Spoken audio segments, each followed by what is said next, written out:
Cette vente de F-35 changerait malgré tout la donne de manière suffisamment importante pour inquiéter Israéliens, mais aussi d'autres pays de la région, puis elle viendrait aussi signaler quelque chose.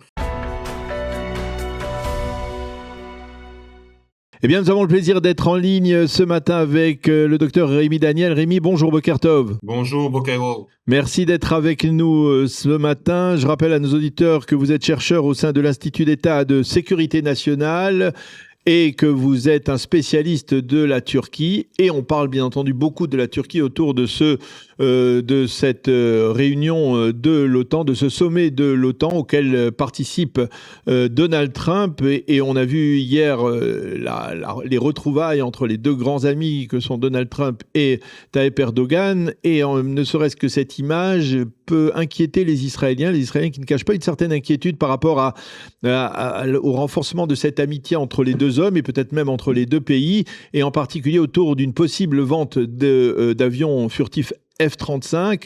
Est-ce que les Israéliens ont de bonnes raisons d'être inquiets de ce rapprochement entre Trump et Erdogan ? Oui, ils ont des bonnes raisons, en effet, d'être inquiets, puisque ce rapprochement et de manière plus générale, le renforcement de la Turquie à la fois au Moyen-Orient et sur la scène internationale plus large, hein, puisque les Européens aussi sont en train d'améliorer leurs relations avec la Turquie. Ce renforcement de la Turquie se fait à un moment où le gouvernement à Ankara adopte une position de plus en plus hostile à Israël. De plus, deuxième raison d'être inquiet, c'est qu'alors qu'il y a une compétition finalement entre Israéliens et Turcs pour avoir finalement la meilleure relation avec Trump, on a l'impression ces dernières semaines que Erdogan joue ses cartes plus intelligemment que Benjamin Netanyahou, hein. On a entendu parler de beaucoup de discussions tendues entre Netanyahou et Trump. Trump a dit très clairement que pour lui, dans sa relation avec Netanyahou, il y avait un boss et c'était lui. La relation Trump-Erdogan est fondée sur des rapports de force très différents. On n'a pas vu, par exemple, à Ankara en ce moment, ce qu'on a vu à Jérusalem lorsque Trump est arrivé. On avait l'impression que c'était le gouverneur de la colonie. Erdogan joue la carte du leader fort et ça marche pour l'instant mieux que ce que font les Israéliens. Et le dernier sujet, mais peut-être que nous en parlerons plus longuement plus tard, c'est bien entendu la question des F-35. Pour l'instant, il faut le dire, Israël a une supériorité aérienne sur la Turquie. La vente de F-35 par les Américains aux Turcs pourrait changer la donne de manière très importante. Même si on dit, ce sont les experts sécuritaires qui disent qu'en fait, les F-35, ils ont, on va dire, des capacités de base qui sont importantes, mais par exemple, les Israéliens sont capables d'améliorer leur performance de manière assez impressionnante, ce qui n'est peut-être pas obligatoirement le cas des Turcs. Ça veut dire que c'est malgré tout, on va dire, le touch des Israéliens et l'expérience des Israéliens qui peut l'emporter finalement, et que la supériorité militaire des Israéliens, elle peut être conservée malgré tout, même si ces avions sont vendus. En effet, il y a cette théorie-là et elle n'est pas totalement infondée. Mais ce qu'il faut bien comprendre, c'est que la situation actuelle est extrêmement en faveur des Israéliens. Parce que les Turcs, depuis qu'ils ont été expulsés du programme F-35, hein, à la base, ils devaient faire partie de ce programme.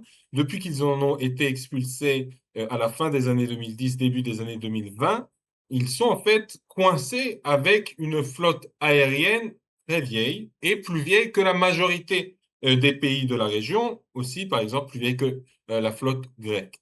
Mais dans d'autres domaines, la Turquie a réussi à développer des armes, et je pense notamment à la marine, où on voit que la technologie turque n'est pas totalement à mépriser. Donc oui, la vente de F-35 ne changerait peut-être pas totalement, ne supprimerait peut-être pas totalement la supériorité aérienne israélienne, mais elle la modifierait. Elle modifierait malgré tout les rapports de force. En effet, il y a d'autres endroits où Israël a une capacité, là aussi dans tout ce qui est missiles et défense antimissiles, la Turquie est aussi très faible, mais cette vente de F-35 changerait malgré tout la donne de manière suffisamment importante pour inquiéter Israéliens, mais aussi d'autres pays de la région, puis elle viendrait aussi signaler quelque chose. Et je pense que ça peut avoir des conséquences non seulement sur la relation entre Israël et la Turquie, mais sur tout le Moyen-Orient. C'est-à-dire que l'administration américaine, finalement, est prête à jouer et à mettre fin à certains principes fondamentaux qui garantissait la sécurité d'Israël. Alors, Léa, est-ce que vous êtes d'accord sur le fait qu'il y a une forme d'instabilité dans la politique des États-Unis? Parce que, si je ne m'abuse et si je me souviens bien, au moment où on a signé l'accord qui a permis la libération des otages et où on a souligné le rôle de Tayyip Erdogan par rapport au Hamas, que c'est apparemment Erdogan qui avait forcé le Hamas à libérer tous les otages vivants, eh bien, on avait dit que, eh bien, c'est Trump même lui-même qui avait dit, je vais me charger de faire de ces deux ennemis les meilleurs amis du monde, entre Netanyahou et Erdogan. Or, là, il semble avoir changé de son fusil d'épaule, si je puis dire, et au lieu de les rapprocher, on a le sentiment que les deux pays s'éloignent et leur relation se durcit considérablement. Alors, c'est une question un peu compliquée parce que Trump, en arrivant à Ankara hier, a par exemple dit que c'était grâce à lui que les Turcs n'avaient pas commencé une guerre ouverte contre Israël. Donc, il maintient malgré tout ce discours selon lequel les États-Unis ont un rôle positif dans les relations entre la Turquie et Israël. Visiblement, ce rôle positif est moins important ou moins efficace que ce que Trump annonce. Est-ce que on est là face à un cas supplémentaire de fossé entre les déclarations de Trump et ce qui se passe sur le terrain? Oui, mais ce n'est pas quelque chose qui est particulier aux relations entre la Turquie et Israël. Alors, lorsque l'on parle d'un rapprochement entre les États-Unis et la Turquie, on parle parallèlement, c'est ce que je voyais dans la presse israélienne de ces derniers jours, d'une alliance alternative qui pourrait rassembler, mais ça c'est déjà acté, la Grèce, l'île de Chypre, mais aussi on parle d'une alliance avec l'Inde, avec les Émirats arabes unis, qui pourrait former une sorte comment on appelle ça, de chemin qui irait de l'Inde jusqu'à l'Europe, et qui pourrait être une alternative justement à ce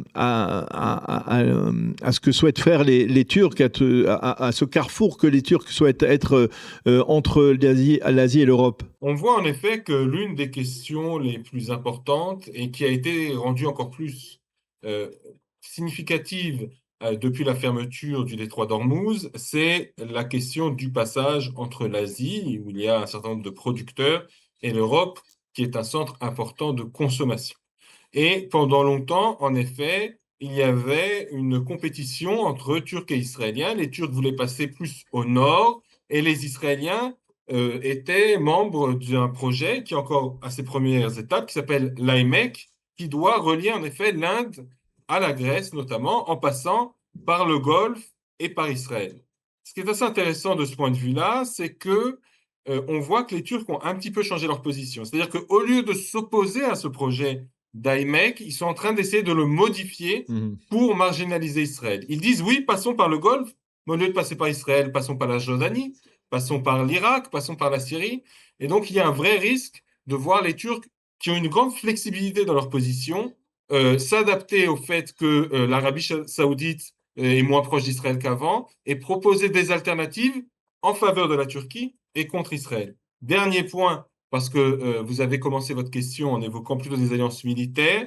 Oui, la Turquie est proche du Pakistan. Ça en fait tout de suite un pays compliqué pour l'Inde, ce qui peut jouer en faveur d'Israël. En effet, il y a un renforcement du triangle Athènes, Nicosie, Jérusalem, mais il faut bien comprendre malgré tout que si on va sur un scénario qui est tout militaire, la force militaire de Chypre n'est pas vraiment à la hauteur pour compenser celle de la Turquie. Alors, une dernière question concernant le sommet de l'OTAN.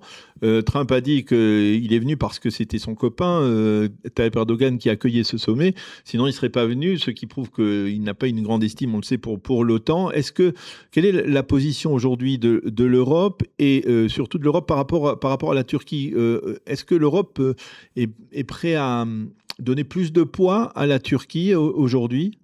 Oui, alors juste pour répondre sur Erdogan, c'est en effet, il faut le dire, un énorme succès d'Erdogan parce que Trump a enchaîné les déclarations anti-OTAN ces dernières années, notamment en plus depuis la guerre contre l'Iran. Il a attaqué un certain nombre de pays et notamment ceux de l'OTAN en disant ils n'ont pas fait assez pour nous aider. Et Erdogan, qui est quand même à la tête d'un pays qui s'est opposé à la guerre israélo-américaine en Iran et qui n'a jamais proposé la moindre aide, réussit à convaincre le président Trump à venir au sommet de l'OTAN. Il y a là un succès diplomatique extrêmement important. Concernant les Européens, oui, On voit aussi un changement de l'attitude européenne vis-à-vis de la Turquie, hein. Fin des années 2010, on a parlé quand même de relations extrêmement tendues entre la Turquie et les Européens, et notamment entre la Turquie et la France. La guerre en Ukraine, l'arrivée de Trump, les problèmes avec la Chine, les Européens sont dans une position de faiblesse, Mhm. ils ont trop de problèmes à gérer. La Turquie offre un certain nombre de solutions à ces problèmes et on voit un changement total de la position de tous les pays européens vis-à-vis d'Erdogan et il le laisse, et notamment les dirigeants européens, laissent Erdogan faire ce qu'il veut, à la fois à l'intérieur de la Turquie, et l'état de la démocratie turque est quand même extrêmement mauvais, et au Moyen-Orient et dans la scène internationale. Eh bien, merci beaucoup, docteur Rémi Daniel, de nous avoir éclairé donc sur ce sommet de l'OTAN et on va dire la relation tout à fait particulière entre Donald Trump et Tayyip Erdogan qui inquiète donc beaucoup les Israéliens. Merci d'avoir accepté de répondre à nos questions. Bonne continuation, bonne journée, à bientôt. Merci, bonne journée à vous. Merci à vous.